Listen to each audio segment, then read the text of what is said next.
ॐ तव कथामृतं तप्तजीवनं कविभिरीडितं कल्मषापहं श्रवणमङ्गलं श्रीमदाततं भुवि गृह्णन्ति ये भूरिदा जनाः। শ্রী শ্রী রামকৃষ্ণ কথামৃত পঞ্চম ভাগ, পরিশিষ্ট ক, ষষ্ঠ পরিচ্ছেদ। শ্রীরামকৃষ্ণ বঙ্কিমের প্রতি। কেউ কেউ ডুব দিতে চায় না। তারা বলে, ঈশ্বর ঈশ্বর করে বাড়াবাড়ি করে শেষকালে কি পাগল হয়ে যাব? যারা ঈশ্বরের প্রেমে মত্ত তাদের তারা বলে বেহেড হয়ে গিয়েছে। কিন্তু এইসব লোকে এটি বোঝে না যে সচ্চিদানন্দ অমৃতের সাগর। আমি নরেন্দ্রকে জিজ্ঞাসা করেছিলাম, মনে কর যে এক খুলি রস আছে আর তুই মাছি হয়েছিস, তুই কোনখানে বসে রস খাবি? নরেন্দ্র বললে, আড়ায় বসে মুখ বাড়িয়ে খাবো। আমি বললুম, কেন? মাঝখানে গিয়ে ডুবে খেলে কি দোষ? নরেন্দ্র বললে, তাহলে রসে জড়িয়ে মরে যাব। তখন আমি বললুম, বাবা, সচ্চিদানন্দ রস তা নয়, এ রস অমৃত রস। এতে ডুবলে মানুষ মরে না, অমর হয়। তাই বলছি, ডুব দাও, কিছু ভয় নেই, ডুবলে অমর হয়। এইবার বঙ্কিম ঠাকুরকে প্রণাম করিলেন, বিদায় গ্রহণ করিবেন। বঙ্কিম, মহাশয়, যত আহাম্মক আমাকে ঠাওরাচ্ছেন তত নয়। একটি প্রার্থনা আছে, অনুগ্রহ করে কুটিরে একবার পায়ের ধুলা। শ্রীরামকৃষ্ণ, তা বেশ তো, ঈশ্বরের ইচ্ছা। বঙ্কিম, সেখানেও দেখবেন ভক্ত আছে। শ্রীরামকৃষ্ণ সহাস্যে, কি গো, কীরকম সব ভক্ত সেখানে? যারা গোপাল গোপাল কেশব কেশব বলেছিল তাদের মতো কি? সকলের হাস্য। একজন ভক্ত, মহাশয়, গোপাল গোপাল গল্পটি কি? শ্রীরামকৃষ্ণ হাসিতে হাসিতে, তবে গল্পটি বলি শোনো। এক জায়গায় একটি স্যাকরার দোকান আছে। তারা পরম বৈষ্ণব, গলায় মালা, তিলক সেবা, প্রায় হাতে হরিনামের ঝুলি আর মুখে সর্বদাই হরিনাম। সাধু বললেই হয়, তবে পেটের জন্য স্যাকরার কর্ম করা। মাগ ছেলেদের তো খাওয়াতে হবে। পরম বৈষ্ণব।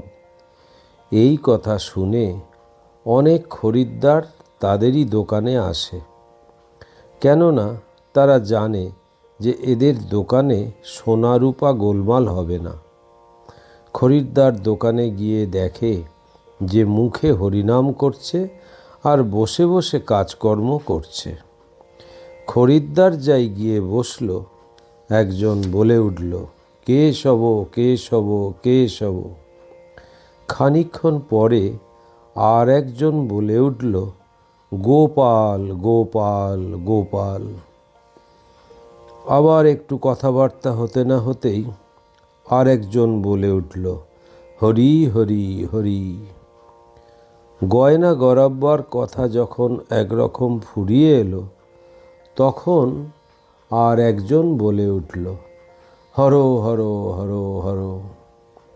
কাজে কাজেই এত ভক্তি প্রেম দেখে তারা স্যাকরাদের কাছে টাকা কড়ি দিয়ে নিশ্চিন্ত হলো। জানে যে এরা কখনো ঠকাবে না। কিন্তু কথা কি জানো? খরিদ্দার আসবার পর যে বলেছিল কেশব ও কেশব, তার মানে এই এরা সব কে? অর্থাৎ যে খরিদ্দারেরা আসলো এরা সব কে? যে বললে গোপাল গোপাল, তার মানে এই এরা দেখছি গরুর পাল গরুর পাল। যে বললে হরি হরি, তার মানে এই যেকালে দেখছি গরুর পাল, সে স্থলে তবে হরি অর্থাৎ হরণ করি। আর যে বললে হর হর, তার মানে এই যেকালে গরুর পাল দেখছ, সেকালে সর্বস্ব হরণ করো। এই তারা পরম ভক্ত সাধু। সকলের হাস্য। বঙ্কিম বিদায় গ্রহণ করিলেন, কিন্তু একাগ্র হয়ে কি ভাবিতেছিলেন। ঘরের দরজার কাছে আসিয়া দেখেন চাদর ফেলিয়া আসিয়াছেন, গায়ে শুধু জামা।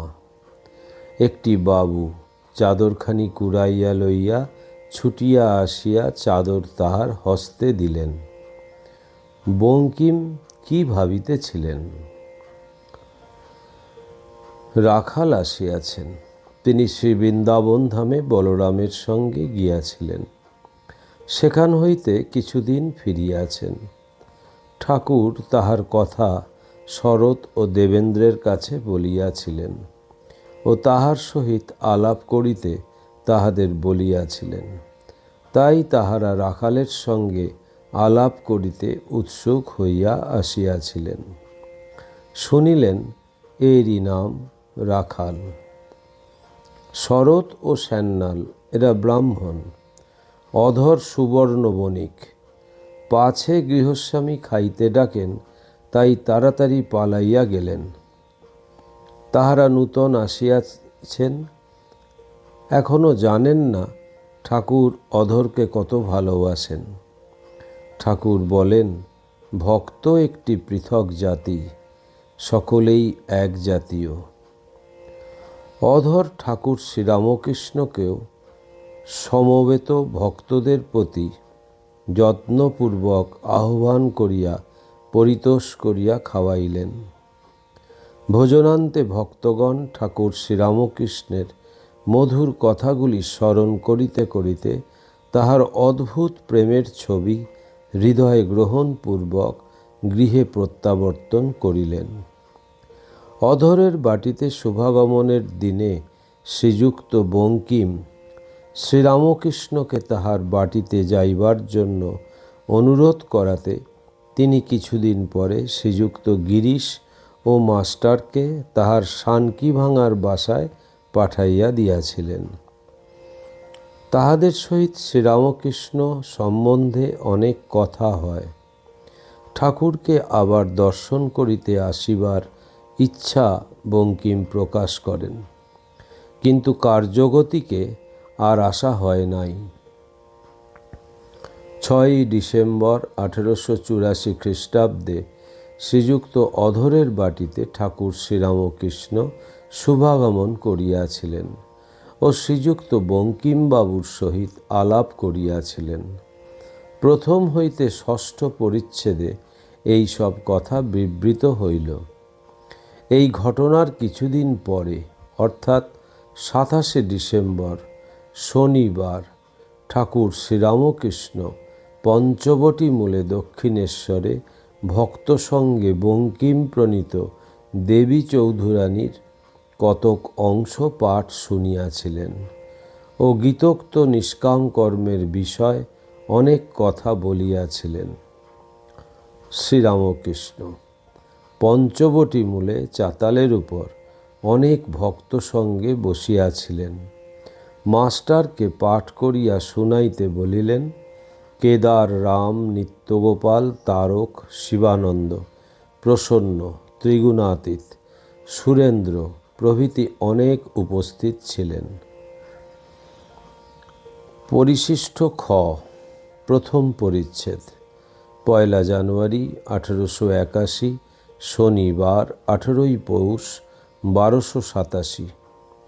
ব্রাহ্ম সমাজের মাঘোৎসব সম্মুখে প্রতাপ ত্রৈলোক্য জয়গোপাল সেন প্রভৃতি অনেক ব্রাহ্ম ভক্ত লইয়া কেশবচন্দ্র সেন শ্রীরামকৃষ্ণকে দর্শন করিতে দক্ষিণেশ্বর মন্দিরে আসিয়াছেন। রাম, মনমোহন প্রভৃতি অনেকে উপস্থিত। ব্রাহ্মভক্তেরা অনেকেই কেশবের আসিবার আগে কালীবাড়িতেই আসিয়াছেন ও ঠাকুরের কাছে বসিয়া আছেন। সকলেই ব্যস্ত, কেবল দক্ষিণ দিকে তাকাইতেছেন, কখন কেশব আসিবেন, কখন কেশব জাহাজে করিয়া আসিয়া অবতরণ করিবেন। তাহার আশা পর্যন্ত ঘরে গোলমাল হইতে লাগিল। এইবার কেশব আসিয়াছেন, হাতে 2টি বেল ও ফুলের একটি তোলা। কেশব শ্রীরামকৃষ্ণের চরণ স্পর্শ করিয়া ওইগুলি কাছে রাখিয়া দিলেন এবং ভূমিষ্ঠ হইয়া প্রণাম করিলেন। ঠাকুরও ভূমিষ্ঠ হইয়া প্রতিনমস্কার করিলেন। শ্রীরামকৃষ্ণ আনন্দে হাসিতেছেন আর কেশবের সহিত কথা কহিতেছেন। শ্রীরামকৃষ্ণ কেশবের প্রতি সহাস্যে, কেশব, তুমি আমায় চাও, কিন্তু তোমার চেলারা আমায় চায় না। তোমার চেলাদের বলছিলুম, এখন আমরা খচমচ করি, তারপর গোবিন্দ আসবেন। কেশবের শিষ্যদের প্রতি, ওই গো, তোমাদের গোবিন্দ এসেছেন। আমি এতক্ষণ খচমচ করছিলুম, জমবে কেন? সকলের হাস্য। গোবিন্দের দর্শন সহজে পাওয়া যায় না। কৃষ্ণযাত্রায় দেখো নাই, নারদ ব্যাকুল হয়ে যখন ব্রজে বলেন, প্রাণ হে গোবিন্দ মম জীবন, তখন রাখাল সঙ্গে কৃষ্ণ আসেন, পশ্চাতে সখীগণ গোপীগণ। ব্যাকুল না হলে ভগবানের দর্শন হয় না। কেশবের প্রতি, কেশব, তুমি কিছু বলো, এরা সকলে তোমার কথা শুনতে চায়। কেশব বিনীতভাবে সহাস্যে, এখানে কথা কওয়া কামারের নিকট ছুঁচ বিক্রি করতে আসা।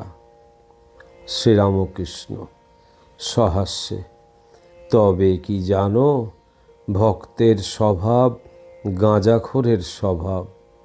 তুমি একবার গাঁজার কলকেটা নিয়ে টানলে, আমিও একবার টানলুম। সকলের হাস্য। বেলা 4টা বাজিয়াছে। কালীবাড়ির নহবতে বাজনা শোনা যাইতেছে। শ্রীরামকৃষ্ণ কেশব প্রভৃতির প্রতি, দেখলে কেমন সুন্দর বাজনা, তবে কেবল একজন পোঁ করছে, আর একজন নানা সুরের লহরী তুলে কত রাগ রাগিনীর আলাপ করছে। আমারও ওই ভাব। আমার 7 ফোঁকর থাকতে শুধু কেন পোঁ করব, কেন শুধু সোহং করব? আমি 7 ফোঁকর নানা রাগ রাগিনী বাজাবো, শুধু ব্রহ্ম ব্রহ্ম কেন করব? শান্ত দাস্য বাৎসল্য সখ্য মধুর সবভাবে তাকে ডাকব, আনন্দ করব, বিলাস করব।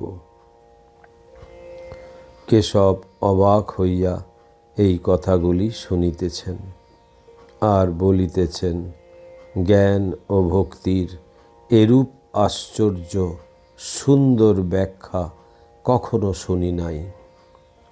কেশব শ্রীরামকৃষ্ণের প্রতি, আপনি কতদিন এরূপ গোপনে থাকবেন? ক্রমে এখানে লোকারণ্য হবে। শ্রীরামকৃষ্ণ, ও তোমার কি কথা? আমি খাই দাই থাকি, তার নাম করি।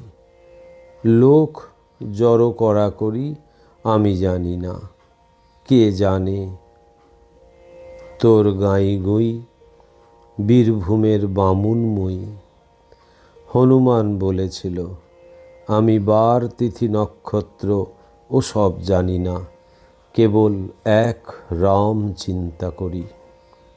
কেশব: আচ্ছা, আমি লোক জড়ো করব, কিন্তু আপনার এখানে সকলের আসতে হবে। শ্রীরামকৃষ্ণ: আমি সকলের রেণুর রেণু, যদি দয়া করে আসবেন আসবেন। কেশব: আপনি যা বলুন, আপনার আশা বিফল হবে না। ওম নিরঞ্জনম নিত্যম অনন্তরূপম ভক্তানুকম্পা ধীত বিগ্রহং বৈ ঈশাবতারম পরমেশমিড্ডম তং রামকৃষ্ণম শিরসা নমাম্যহম। ওম শান্তি শান্তি শান্তি। হরি ওম তৎসৎ। শ্রীরামকৃষ্ণার্পণমস্তু।